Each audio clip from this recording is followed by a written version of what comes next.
नमस्कार। आज उत्तर प्रदेश समाचार का जो लाइव सेशन है बहुत ही ख़ास है, क्योंकि इस समय जिस अभिनेत्री का चर्चा पूरे काशी में चल रहा है, आज वो हमसे रूबरू होने वाली हैं और आज उनकी चाय पे चर्चा होगी और उनसे जानेंगे कि वो किस तरह से अपने इस करियर की शुरुआत की और कितनी चुनौतीपूर्ण रही उनके लिए ये पूरी रास्ते। जी, सबसे पहले अपना परिचय बताइएगा। नमस्कार, मैं रचना सिंह यदुवंशी और अभी बनारस में हूँ मैं। और इससे पहले जैसा कि इन्होंने बताया, मैं मिस काशी, मिस यूपी और miss India most popular face already रह चुकी हूँ 2018 में। उसके बाद 2019 में मैंने करियर की शुरुआत की बॉलीवुड में। फिर वहाँ पे अभी मैं टीवी शोज़ कर रही हूँ, टीवी सीरियल्स में हूँ। तितलियाँ मेरा सीरियल आ चुका है और उसके अलावा एक नया और भी स्टार्ट होने वाला है जी टीवी के लिए। और उसके साथ बीच में अचानक से मैंने एक भोजपुरी में खेसारी जी के साथ सॉन्ग किया और अभी वो ट्रेंड करा। तो अभी हम लोग इंडिया में ट्रेंड कर रहे हैं, तो अभी ट्रेंडिंग गर्ल के नाम से काफ़ी मुझे सम्मानित किया जा रहा है और प्यार दुलार मिल रहा है, क्योंकि पहली दफ़ा मैंने काम किया और एक ही दिन में 24 घंटे के अंदर ट्रेंड करने लग गए। तो अभी पूरे इंडिया में कहीं ना कहीं बहुत अच्छी उपलब्धि मिली है और बहुत सम्मान मिल रहा है। उसको थैंक यू बोलना चाहूँगी। और जल्द ही एक और बेहतरीन सॉन्ग के साथ हम लोग आने वाले हैं, जो महाकाल की दीवानी के नाम से आने वाला है। उसमें भी खेसारी जी हैं और मैं हूँ। और बहुत ही अच्छा गाना है और उसको भी आप लोग प्यार दुलार दे करके उसको भी ट्रेंड कराइए, क्योंकि बहुत अच्छा लग रहा है कि हम ट्रेंड कर रहे हैं, फर्स्ट सेकंड पे चल रहे हैं। और इससे खुशी की बात और क्या हो सकती है बनारस में ऑलरेडी। इतनी लंबी लिस्ट है और इतने कम समय में इतनी लंबी फहरिस्त है आपकी उपलब्धियों की। तो सबसे पहले अगर हम शुरुआत करें तो जिस तरह से आप गाजीपुर, जो अभी काफ़ी पिछड़ा माना जाता है, वहाँ से उभरना कितना चुनौतीपूर्ण रहा ये पूरा सफ़र?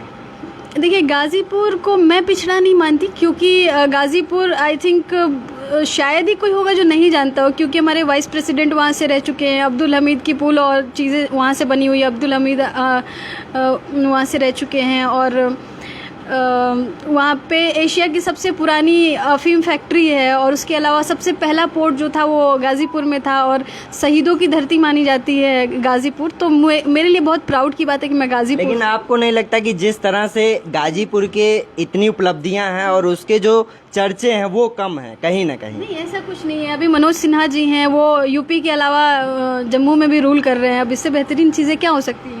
एक से बढ़ के एक हस्तियां हैं गाज़ीपुर में।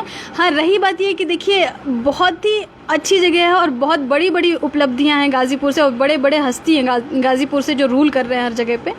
बस यही चीज़ है कि देखिए, जो नहीं बढ़ रहे हैं उनके लिए, बस कुछ लोगों की वजह से अगर किसी चीज़ को बैकवर्ड कहा जाए तो फिर ये उनकी गलती है। और उनसे निवेदन करूंगी कि जो लोग मेहनत नहीं कर रहे हैं, मेहनत करें और ज़िंदगी में कुछ बेहतर करें, ताकि ये सुनने को ना मिले कि गाज़ीपुर पिछड़ा इलाका है। और बाकी ओवरऑल जिस तरह से आप इस प्लेटफॉर्म में आई, कहीं ना कहीं जो आजकल के हम लोग जब बात करते हैं महिलाओं से, तो उनके लिए ये सबसे पहला टास्क रहता है कि घर की चुनौती इस फील्ड में आने की। तो ये आपके साथ क्या हुआ? देखिए, सबसे बड़ी चीज़ जो गाज़ीपुर के होने के नाते जो मुझे फेस करना पड़ा, बनारस, गाज़ीपुर, ज़मानिया, ये जो जगह हैं, वहाँ पे सबसे बड़ी चीज़ क्या होती है? इंपॉर्टेंस दिया जाता है कि सरकारी नौकरी और पढ़ाई में आपके कितने मार्क्स आते हैं, कितने परसेंट आपके बनते हैं।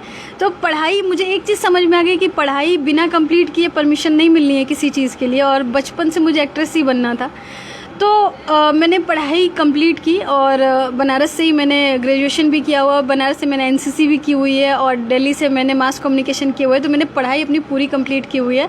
उसके बाद ये था कि अब मैं सब कुछ कर चुकी हूँ और उसी बीच में मिस काशी, मिस यूपी और मिस इंडिया में बनी। तो मैं ऑलरेडी बहुत फेमस हो गई थी इस चीज़ की वजह से। तो फिर मुझे लगा कि अब मैं अपने सपने को पूरा कर सकती हूँ। और ऑलरेडी मैंने इतना नाम और सम्मान कमा लिया था कि मुझे मना करने का किसी के पास रीज़न अब बचा नहीं था। तो मुझे ऐसा लगता है कि पढ़ाई अपनी पूरी करनी चाहिए और इतना मेहनत करना चाहिए कि आपको कोई ना कर सके। देखिए, माँ बाप आपके लिए बेहतर चीज़ें ही सोचते हैं, उनसे शिकायत मुझे नहीं है कि उन्होंने स्टार्टिंग में अगर परमिशन नहीं दी तो। बट मैंने जब यकीन दिलाया, जब मैं अच्छा परफॉर्म करने लगी, तो उन्होंने ना नहीं कहा मुझे। तो ये चीज़ समझ में आई कि बच्चों में भी मेहनत की कमी होती है, वो मेहनत करें तो कोई मना नहीं करता किसी चीज़ के। आज के समय में अगर देखा जाए तो हमारे इस पूरे वर्ल्ड में अगर हम काशी की बात करें तो हमारे काशी में तमाम ऐसे कलाकार हैं जो पद्मश्री, पद्म विभूषण तक के हैं। लेकिन जिस तरह से जो प्लेटफॉर्म मिलना चाहिए उससे कहीं ना कहीं युवा पीछे जा रहा है। उनको आप क्या संदेश देना चाहेंगे? देखिए कंपटीशन जितना बढ़ा है लेकिन मेहनत अब भी उतने ही लोग करते हैं, तो मैं उनको यही कहना चाहूँगी कि लोग ये बोलते हैं कंपटीशन बढ़ गया, ये हो गया, वो हो गया, लेकिन मेहनत करने वाले भी तब भी उतने ही थे, मेहनत करने वाले अब भी उतने ही हैं। तो कंपटीशन बढ़ा है, भीड़ बढ़ी है, लेकिन आपके जो कॉम्पिटिटर्स हैं वो अब भी उतने ही हैं। तो आज की डेट में मुझे ऐसा लगता है कि आगे बढ़ना और भी आसान है पहले के कंपैरिजन में। तो आप मेहनत कर सकते हैं और हिम्मत से काम लीजिए, कॉन्फिडेंस के साथ रहिए। और जो सोचा है, ज़िंदगी एक बार मिलती है, दोबारा कौन सा कीड़ा बनना है किसी को आइडिया नहीं है। तो मुझे ऐसा लगता है कि आप जो सपने देखें एटलीस्ट वो पूरा कर लीजिए और एक सम्मान के साथ, एक प्राउड फीलिंग के साथ अपनी ज़िंदगी कंटिन्यू करिए। अदरवाइज़ रिग्रेट के साथ दुनिया में बहुत लोग जी रहे हैं। एक अंतिम क्वेश्चन हमारा ये रहेगा कि बॉलीवुड और फिर भोजपुरी सिनेमा, इन दोनों में आपको सबसे ज़्यादा अच्छा और अच्छे लोग कहा जाए या फिर अच्छी जो एक स्क्रिप्ट होती है, कहाँ पे लगी कि इसमें अगर हम चाहें तो करियर अपना अच्छा बना सकते हैं? देखिए करियर हर जगह अच्छा ही बनाया जा सकता है। आपकी मेहनत की बदौलत ही चीज़ें हर जगह पे होती है, चाहे हॉलीवुड हो, बॉलीवुड हो, साउथ की फिल्में हो या भोजपुरी हो। तो मैं कलाकार हूँ और मैं एक्टर हूँ, तो मुझे ऐसा लगता है कि एक एक्ट्रेस होने के नाते कला ऐसी चीज़ है कि उसमें भाषा मायने नहीं रखता है। अगर आपके पास बेहतरीन स्टोरी है तो आप कहीं पे भी आगे बढ़ सकते हैं। भोजपुरी में हाल ही में मैंने एक सॉन्ग किया है और वो सॉन्ग ट्रेंड कर रहा है, अभी ट्रेंडिंग गर्ल के नाम से सम्मानित किया जा रहा है और इतना सम्मान मिल रहा है, प्यार मिल रहा है, तो इससे बड़ी चीज़ और कुछ नहीं हो सकती। और हिंदी में ऑलरेडी मैं काम कर रही हूँ तो वहाँ पर भी बहुत प्यार सम्मान मिला। तो बस मेहनत की चीज़ें होती हैं कि आप मेहनत करेंगे तो कहीं पर भी आप आगे बढ़ सकते हैं। और हर जगह एक ही जैसे लोग होते हैं, आप कैसे इंसान हैं उसी तरीके से लोग आपके साथ रहते हैं।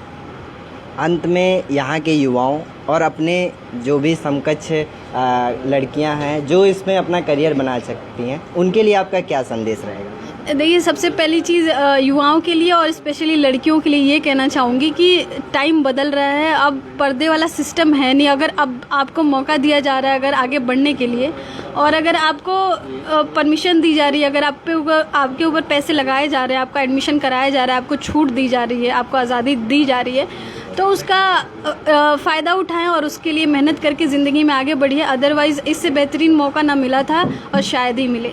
तो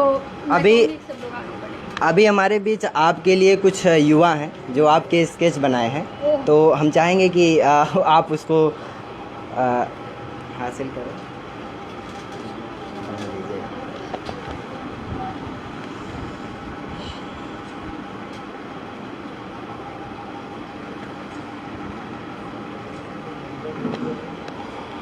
तो ये हमारे बीच आज ट्रेंडिंग गर्ल्स के नाम से फेमस अभिनेत्री थी और आपने सुना, और हम उन युवाओं को भी कहेंगे कि जिस तरह आपने एक छोटे ज़िले से इतनी बड़ी नाम हासिल की, उसके बाद आप जिस तरह से लोगों के बीच में लोकप्रियता आपकी बढ़ी है, उम्मीद है कि आप आगे और भी बड़े पर्दे पे जाएंगी और बड़ा नाम हासिल करेंगी। उत्तर प्रदेश समाचार से बात करने के लिए आपका बहुत बहुत धन्यवाद।